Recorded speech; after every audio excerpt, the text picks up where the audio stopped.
नमस्ते दोस्तों। पिछली वीडियो में आपने देखा होगा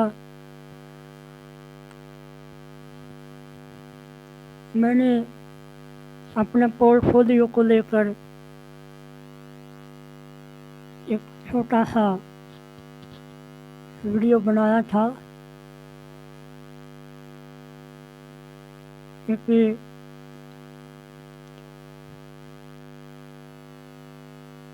ऐसा वीडियो जिसमें मैं अपने पोर्टफोलियो के बारे में बताना भी चाहता था, लेकिन एक गले में इतनी दिक्कत हो गई थी कि बोलना संभव नहीं था। गले में दर्द हो रहा था, खिंचाव हो रहा था, अंदर से ऐसा लग रहा था जैसे किसी ने दबाया हुआ हो। तो मैंने एक मनोरंजन की दृष्टि से वो वीडियो बनाया। फिर कभी किसी वीडियो में मैं अपने पोर्टफोलियो के बारे में भी अपने विचार रखूँगा, उसके बारे में बताऊँगा कि मैंने किस प्रकार से उसमें कार्य किया था। और रोहतक में जब मैं इंटीग्रेटेड कैंपस में, वैसे तो हमारे इंस्टीट्यूट, हमारे कॉलेज के हम फर्स्ट बैच में तब से लेकर अब तक 2022 तक न जाने कितने नाम बदले जा चुके हैं। अच्छा नहीं लगता है, क्योंकि ये सरकारों की भी कुछ कमियां होती हैं और कुछ प्रशासन की भी कमियों की वजह से ये अपने तरीके से बनाते और बिगाड़ते रहते हैं। कम से कम शिक्षण संस्थाओं को तो ध्यान में रखते हुए, विद्यार्थियों के भविष्य को ध्यान में रखते हुए इनके साथ छेड़छाड़ न करी जाए। जब कॉलेज पर कुछ और लिखा हो, डिग्री में कुछ और लिखा हो, तो जहाँ पर हम लोग जाते हैं इंटरव्यू वगैरह देने के लिए, तो वहाँ पर भी सवाल खड़े हो जाते हैं कि ये क्या रहा है, किसी ईयर में कोई नाम था, किसी ईयर में कोई नाम। बड़ी विचित्र बात है। अब ये इंटीग्रेटेड कैंपस है तो कहीं पर पंडित लक्ष्मीचंद यूनिवर्सिटी, जबकि इसमें 4 डिपार्टमेंट हैं। एक फैशन डिजाइनिंग का है, फाइन आर्ट्स का है और आर्किटेक्चर का है, फिल्म एंड टीवी का है। अब पंडित लक्ष्मीचंद किसी भी झा में विशेष ख्याति प्राप्त कर गए। वो एक जाहिर सी बात है, एक सांग करने वाले सांगी थे। बहुत सारी कलाओं का उन्हें ज्ञान भी नहीं था। तब तक तो बहुत सारी कलाओं का अस्तित्व भी इतना विकसित नहीं हुआ था।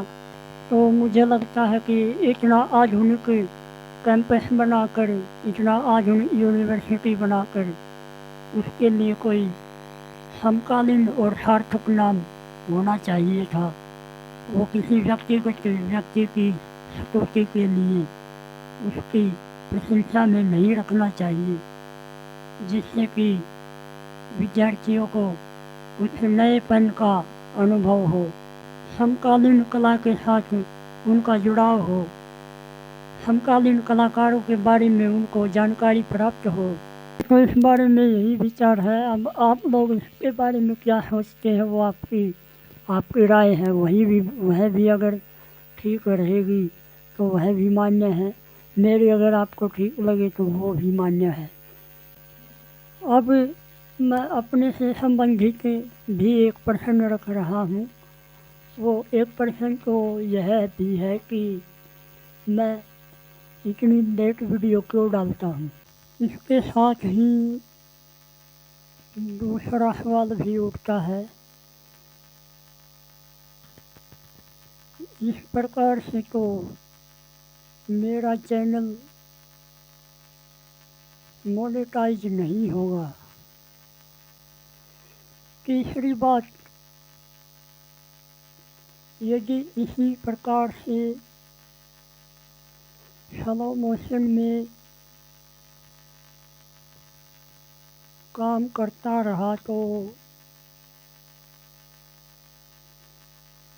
बाकी के यूट्यूबर से, दूसरे लोगों से पिछड़ जाऊंगा। मैं बता देता हूँ, इसका सीधा सा कारण है कि मैं काम ही लेट करता हूँ। उसका भी एक कारण है कि मैं बीमार तो नहीं हूँ, न ही ऐसी कोई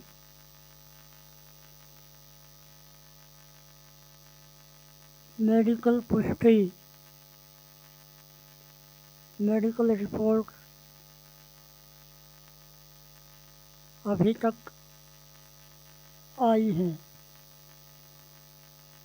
लेकिन हाँ, मैं शारीरिक रूप से बहुत ज़्यादा अनफिट ज़रूर हूँ। अब काम करने के लिए मैंने अपने स्वास्थ्य को देखते हुए एक ऐसी रूटीन बनाई हुई है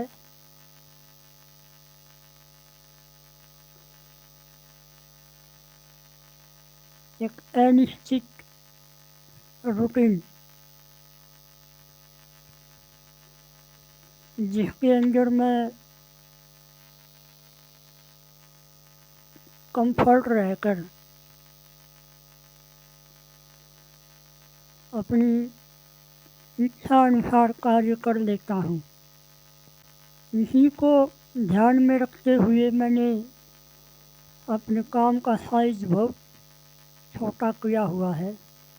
अपने चित्रों का साइज मैं लगभग 1.5-2 फीट से ज़्यादा नहीं रखता हूँ, जिससे मुझे सुविधा बनी रहे। दोस्तों, मेरा चैनल मोनेटाइज हो या ना हो, इस बात की चिंता मुझे नहीं है।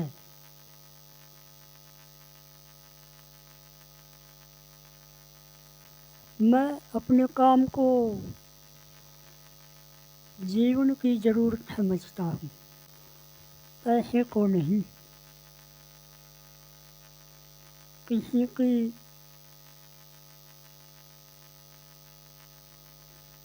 तारीफ और वाहवाही को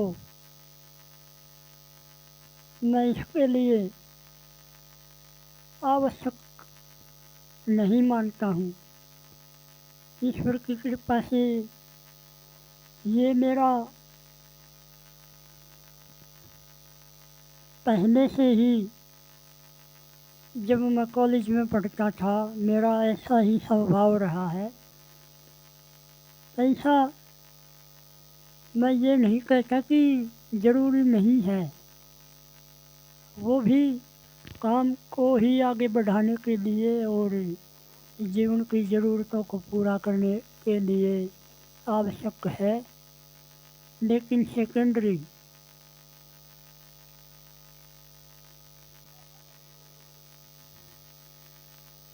दोस्तों, कला मेरे लिए बिजनेस नहीं है। कला मेरे लिए एक सेवा का अवसर प्रदान करती है। और हमारे यहाँ तो भारतीय दर्शन में भी हमारी संस्कृति में भी बिजनेस जैसी कुछ चीज़ न कभी थी, और मेरे लिए तो अभी भी उतनी महत्वपूर्ण नहीं है। बस आप अपना जीवन जैसे बहुत से लोगों के ऊपर निर्भर होकर जी रहे होते हैं, उसी प्रकार समाज में बहुत से लोग किसी न किसी प्रकार से आपके ऊपर निर्भर हैं। आपको लोगों को कुछ अच्छा योगदान करना है, कंट्रीब्यूट करना है, तब लोग आपको इसके परिणाम में वैसा ही आचरण और वैसा ही आपको कुछ देंगे। उनका देने का माध्यम सीमित नहीं है। आपको पैसा, मान सम्मान सब कुछ मिलता है। अपनी भावनाओं को समाज के सामने प्रस्तुत करना, अपने विचारों को साझा करना, वैचारिक एकता का अनुभव करना, कई बार उनके बहुत ही व्यक्तिगत मुद्दों पर, सामाजिक मुद्दों पर पेंटिंग करके उनके साथ उनके जीवन में शामिल होना, उनके सुख दुख में शामिल होना, यह भी एक सभ्य कलाकार और एक आदर्श नागरिक का कर्तव्य है। हमारे देश में, हमारी संस्कृति में, वैदिक संस्कृति में लेने को नहीं बल्कि देने को ज़्यादा महत्व दिया जाता रहा है। हमारी संस्कृति देने की है। इसका स्वरूप बहुत व्यापक है। यह किसी एक आदमी तक सीमित नहीं है, बल्कि यह हमारे देश में पूरी मानवता का धर्म माना जाता है, जिसको दान और दक्षिणा में प्रकट किया गया है। गीता में भी कहा है, कर्मण्येवाधिकारस्ते मा फलेषु कदाचन, यानी कर्म की अवधारणा से कार्य करो, कर्म करो और फल की चिंता मत करो। इसके पीछे एक बहुत बड़ा दार्शनिक दृष्टिकोण यही है कि आप तभी अपने काम को अच्छे ढंग से कर पाएंगे जब उसके पीछे आपका कोई इच्छा का, कोई स्वार्थ का भाव ना हो और आप अपने काम पर अच्छे से अच्छा करने में विश्वास रखते हो। ताकि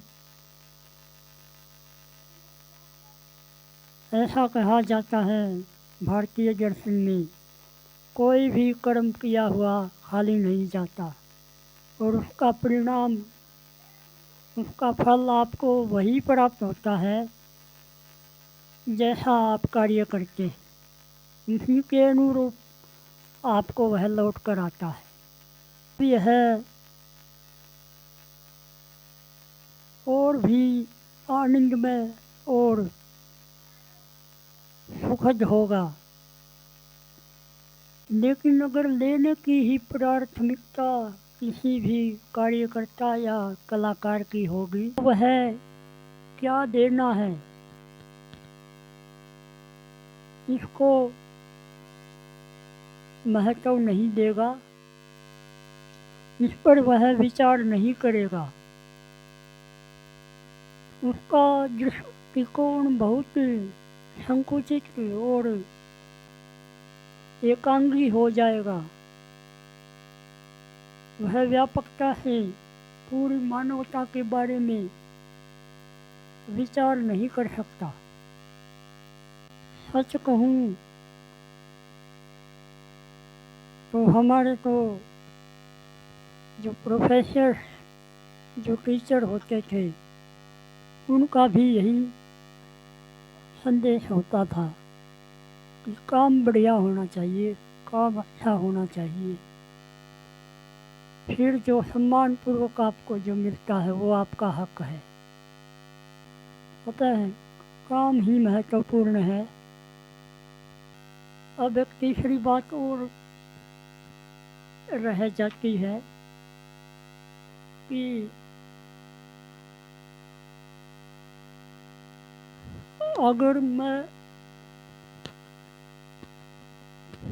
रोज़ वीडियो नहीं डालूँगा या काम नहीं करूँगा तो बाकी के लोगों से पिछड़ जाऊँगा, उनके कंपटीशन में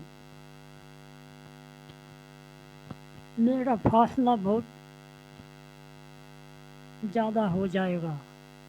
देखिए, ये अपनी एक विचारिक अवस्था होती है, अपनी एक मानसिक अवस्था होती है। इससे ज़्यादा इसमें कोई सार मुझे दिखाई नहीं देता है, क्योंकि हर एक की अपनी काम करने की इच्छा होती है और हर एक की अपनी संतुष्टि की भी अपनी एक सीमा होती है। और हाँ, उसमें सार्थकता कितनी है, ये महत्वपूर्ण है। असल में तो यहाँ पर हर व्यक्ति पिछड़ा हुआ है। वास्तव में वो अपने आप से ही पिछड़ा हुआ है और कंपटीशन औरों से करता है। उसे भय रहता है कि मैं पीछे न रह जाऊं। वो दूसरों से तुलना करता है। वास्तविकता यह है कि वह इस भागदौड़ में खुद को ही बहुत पीछे छोड़ चुका होता है और दूसरों के पीछे भाग रहा होता है। यह बड़ी अजीब विडंबना है। तो हमें अच्छा काम करना चाहिए और सबके हितों को ध्यान में रखते हुए अपना काम करना चाहिए। और आर्ट फील्ड एक बहुत ही मेहनत का और स्पष्टता का फील्ड है। यहाँ पर ईमानदारी ज़्यादा चलती है। यहाँ पर दूसरे का अनावश्यक सहयोग लेकर या किसी भी प्रकार के छल कपट से अगर व्यक्ति अपने काम को या अपनी इच्छाओं को बढ़ाने की कोशिश करता है तो वह अपने कौशल को सही रूप से बढ़ा नहीं सकता और वह अपने आदतों से ही पीछे रह जाता है। तो एक आर्टिस्ट को मुझे लगता है कि निरपेक्ष होकर सुंदर तरीके से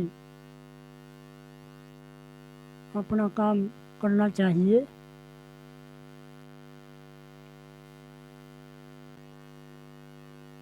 किसी से द्वेष नहीं करना चाहिए और अपना सर्वश्रेष्ठ देने में उसको पीछे नहीं रहना चाहिए। एक अच्छा कलाकार बनने के लिए एक अच्छा इंसान बनना अति आवश्यक है। इसके लिए आप भारतीय संस्कृति का सम्मान करें, यह भी बहुत आवश्यक है। आप अपने इसी आर्ट एंड थॉट चैनल को सब्सक्राइब करें, लाइक करें, शेयर करें। ये आपका दायित्व है। दुनिया में कुछ भी व्यक्तिगत नहीं है। जो कुछ भी है या तो किसी का भी नहीं है या फिर वो सबका है।